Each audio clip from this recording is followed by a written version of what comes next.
네, 안녕하세요. 인사받은 경희의료원 영양팀 주진희 영양사입니다. 이제부터 식사는 어떻게 하시는지 가장 궁금해 하실 텐데 그 부분에 대해서 함께 얘기해 보도록 하겠습니다. 우선 순서는 다음과 같습니다. 왜 식사요법을 하셔야 되는지에 대해 설명드리고 무엇을 그리고 어떻게 드셔야 되는지 말씀드리겠습니다. 그리고 궁금하셨던 상담을 통해서 많이 궁금해하셨던 질문 몇 가지를 추려보았습니다. 우선 식사 관리가 왜 필요할까요? 이런 슬라이드를 준비해봤는데 우선은 설사나 혈변으로 인해서 이제 소화나 흡수 불량이 생기고 이제 체내 요구량이 많이 증가가 됩니다. 염증으로 인한 단백질 손실이나 약물로 인한 어떤 특별한 영양소의 증가, 수술 후에 단백질이 이런 영양 요구량이 증가가 될 수 있고요. 아까 말씀드린 대로 식욕 부진이나 에너지 요구량 증가, 섭취 후 증상에 대한 두려움 등으로 이제 전반적인 경구 섭취량이 줄 수가 있습니다. 그렇게 되면은 이 모든 것들이 전반적으로 영양이 불량하게 만들어질 수가 있어서요. 증상을 완화하고 불량을 예방하고 염증성 장질환을 잘 관리를 하기 위해서는 특별한 영양 관리가 필요합니다. 우선 염증성 장질환의 소화 흡수에 대해서 잠깐 알아보겠는데요. 궤양성 대장염과 크론병에 대해서는 약간 다른 부분이 있습니다. 영양적으로는 어떻게 달라지냐면 염증에 대한 부위가 달라지기 때문에 영양 불량의 위험도가 조금 다릅니다. 크론병은 소장 상태가 악화된 경우 영양소의 소화가 흡수가 어렵게 되기 때문에 궤양성 대장염보다는 영양 불량이 더 많은 편입니다. 그리고 이제 궤양성 대장염 같은 경우에는 크론병만큼 영양 불량이 심하지는 않지만 이제 결장, 즉 대장 상태가 악화에 따라서 수분 재흡수나 설사에 대한 증상이 많이 나타날 수 있습니다. 이로 인해서 출혈이나 설사, 회장 절제 등의 이런 증상이나 시술로 인한 영양 불량이 함께 생길 수가 있겠습니다. 그래서 영양 관리의 목표는 첫 번째, 영양 불량해지지 않도록 균형 잡힌 식사 섭취 당연히 중요하겠고요. 영양 불량의 가장 큰 잣대는 체중이라고 볼 수 있습니다. 단기적인 영양 상태를 알려주는데 건강 체중을 유지하고 체중 감소가 되지 않도록 예방하는 데 그 목표가 있겠고, 여러 가지 약물 치료나 수술 후 회복이나 아니면 증상으로 인한 수분이나 비타민, 물기질 등의 영양소 결핍 예방하시는 게 중요합니다. 그리고 증상에 따른 식사 관리야, 그리고 제일 중요한 것은 개별적인 이런 영양 관리를 통해서 삶의 질을 향상하는 데 식사요법에 의의가 있다고 하겠습니다. 많이 상담 중에 많이 하시는 말씀들이 물만 먹어도 배가 아파요. 변을 너무 자주 봐서 식사하기가 어려워요. 평소에는 채소도 잘 먹었는데 지금은 갑자기 먹기만 하면 통증이 있어요. 이런 말씀 많이 하십니다. 그러면 도대체 어떻게 식사를 해야 될까요? 무엇을 그리고 어떻게 먹어야 될까요? 1번, 굶는다. 굶으시는 분들, 무조건 굶으시는 분들 굉장히 많으시고요. 또 두 번째, 억지로 먹는다. 증상이 있음에도 불구하고 억지로 드시는 분들도 꽤 많으십니다. 그렇다면 어떻게 식사해야 될지 알아보도록 하겠습니다.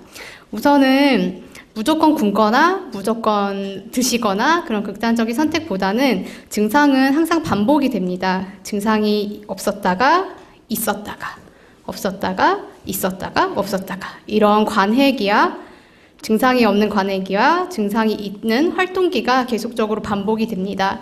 그래서 증상에 따른 식사요법이 필요하고요.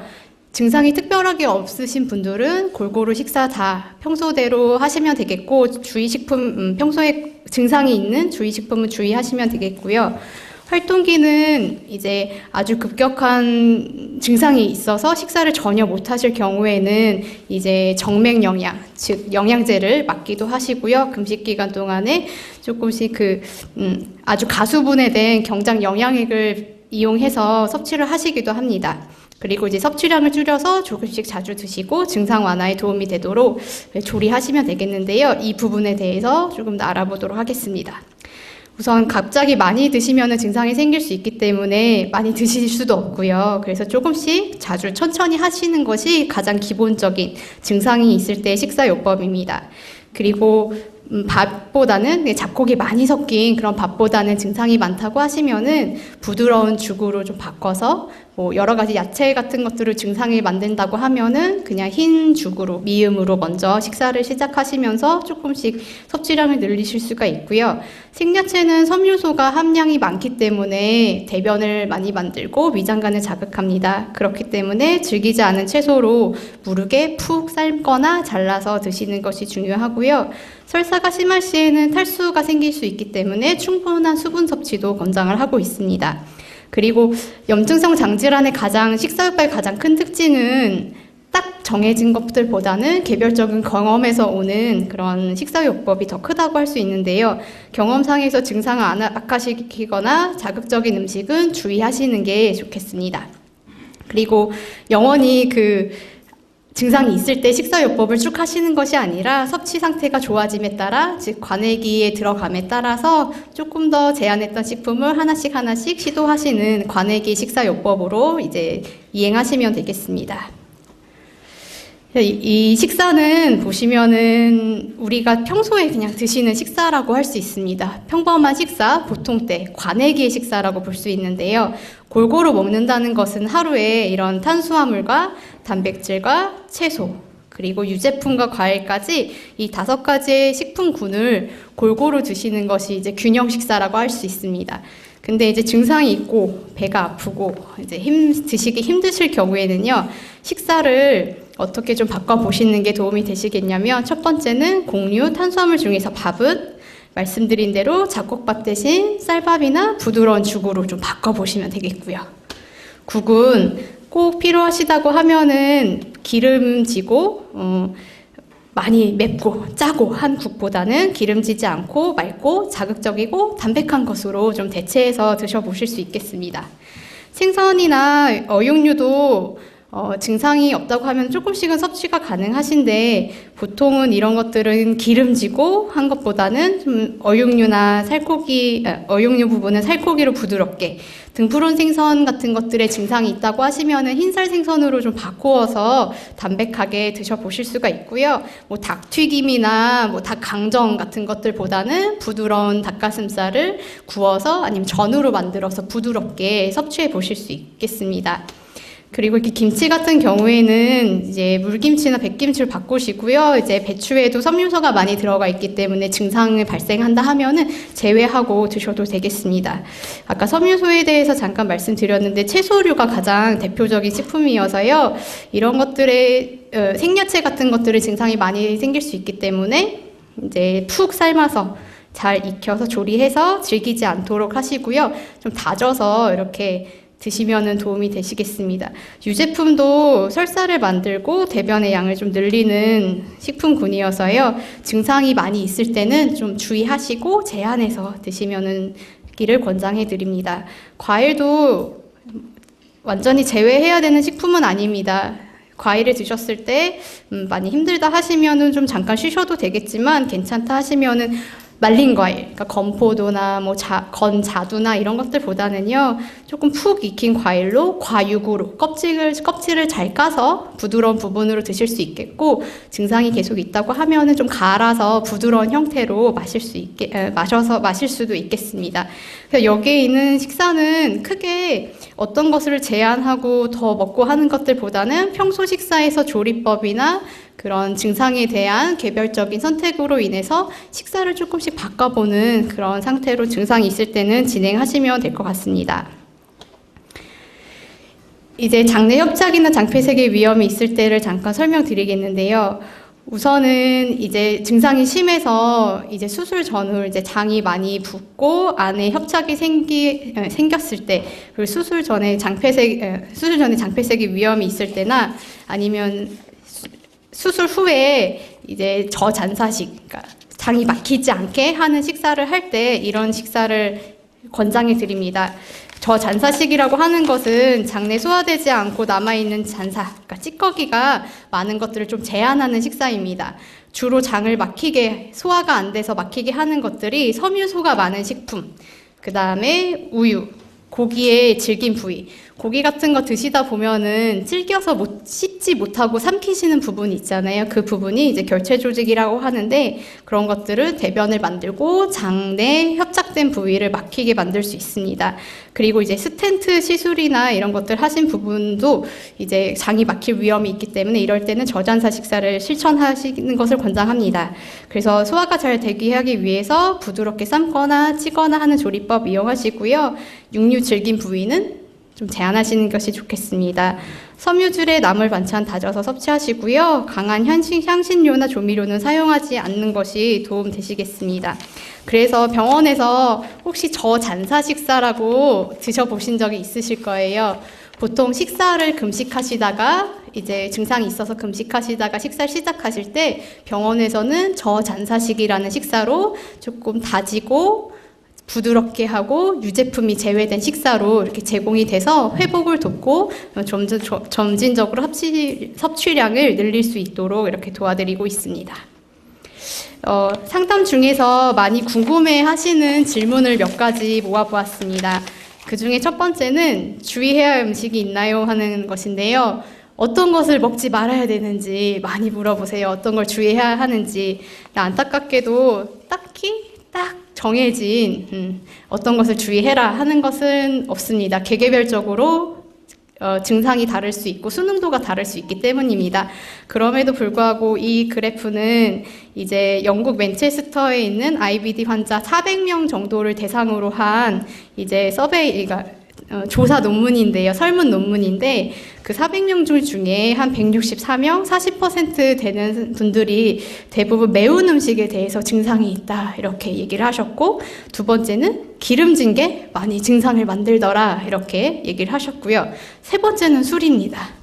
그래서 이것이 완벽하게 100% 정답은 아니겠지만 대부분 맵고 기름진 거, 술 드시는 거는 이제 주의가 필요하다 보시고요. 그 외에 아까 섬유소 함량이 많은 생야채나 생과일, 유제품, 탄산음료, 커피나 차류, 이제 카페인으로 인해서 이제 장 운동을 활발하게 하는 이런 것들, 그 다음에 달달한 음식이 이제 증상을 많이 만들어냅니다. 그래서 기름지고 맵고 자극적인 음주는 주의가 필요하겠습니다. 두 번째 질문은 이제 외식하시는 건 어떻게 해야 되나요? 이렇게 많이 물어보시는데요.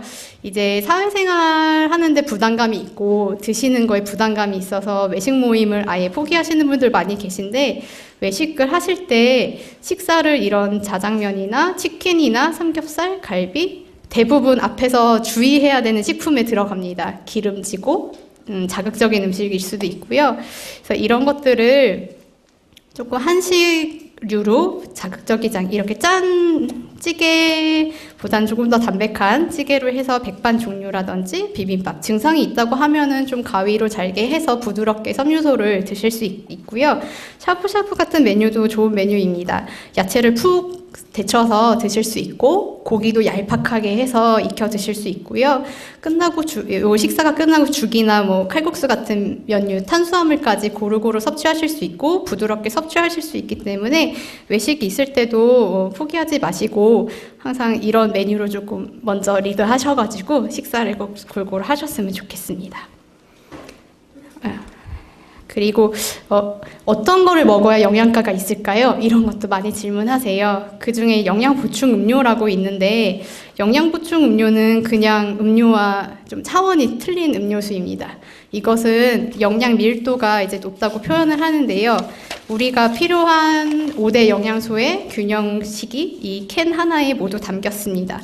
보통 한 3분의 1공기의 밥과 야채 한 접시, 생선 한 토막 정도의 영양분이 들어가 있기 때문에 식사를 못 하시고 증상이 있을 때 어떤 것들 먹고 싶지만 계속적으로 배가 증상이 있을 때 한번 시도해 보시다고만 하다고 볼 수 있습니다.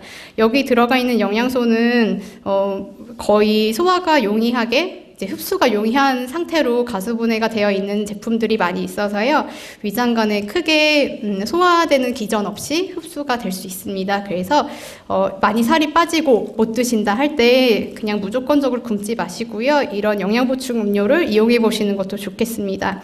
그래서 수술 전후나 식욕이 떨어져서 좀 식사 섭취가 어려우실 때, 그리고 좀 간편하게 간식으로 좀 드실 때, 저잔사식이 필요한 경우에도 이런 영양 보충 식품 드실 수가 있고요. 인터넷으로 구입하시는 게 제일 싸고, 어떤 것들이든지 수능도가 괜찮은 것들로 선택하시면 되겠습니다. 그리고 이제 마지막으로 증상이 없다면 이제 식사를 어떻게 해야 되나, 제가 관액이 증상이 없으실 때는 앞서서 골고루 드시라고 말씀드렸습니다. 특별한 식사 요법은 없지만 이제 적정한 체중, 이제 좋은 영양 상태를 유지하기 위해서 충분히 열량 섭취하시도록 하고요. 그리고 내가 생활해 봤더니 이런 음식, 뭐 브로콜리를 먹었더니 배가 좀 평소보다 아프더라, 어떤 양배추를 먹었더니 아프더라, 이런 뭐 특별한 증상이 있거나 심해지는 식품이 있다고 하시면 피하시고, 특별히 증상이 없는 식품은 골고루 섭취하시면 되겠습니다. 그리고 증상이 생긴다면 푸드저널, 식사 일기를 좀 작성해 보시는 것을 권장해 드리는데, 이렇게 생겼습니다. 우리가 일기 쓰듯이 식사를 했던 그런 메뉴, 특히 식재료에 대해서 좀 적어 보시고요. 이것을 지금 증상이 있다고 하면은 바로 지금부터 적는 것도 도움이 되겠지만, 그 이전에 내가 어제, 뭐 그저께 어떤 외식을 했다, 어떤 것을 좀 특별하게 섭취를 했다, 이런 식으로 식재료에 대해서 조금 적어 보시면 좋겠고요. 증상이 어땠는지도 옆에 이제 음식명, 옆에 재료명 뭐 있고 증상에 대해서도 나와 있으니까 이 부분에 대해서 좀 기록을 해 두셨다가 내가 증상이 있을 때마다 조금 나중에 이런 거 먹었더니 좀 배가 아팠다, 이런 것들 좀 관장하실 수 있어요. 그래서 언제 어떤 음식 드셨는지, 어떤 증상이 있었는지, 배변 상태가 어떠셨는지, 체중이 조금 이때 증상이 있어서 빠지셨는지, 그런 것들을 조금 꼼꼼하게 작성해 주시면 나중에 이런 관내기를 유지하시는데 많이 도움이 되실 것 같습니다. 네, 그래서 마무리는 이제 개개인 환자분에 따라 맞는 식사요법이 필요하고요. 증상에 따른 식사요법 꼭 실천하시고, 개개별로 맵거나 기름진 음식, 증상이 유발하기 쉬운 음식은 가급적 피하시고요. 식품 종류는 서서히 늘려가시면서 증상이 있을 때는 좀 줄였다가 괜찮을 때는 서서히 늘려가는 이런 반복적인 그 증상에 따른 식사요법 실천하시고, 효과적인 치료를 위해서 균형 잡힌 식사, 금연, 금주 모두 잘 실천해서 생활 패턴을 좀 건강하게 유지하셨으면 좋겠습니다. 네, 감사합니다. 네, 감사합니다.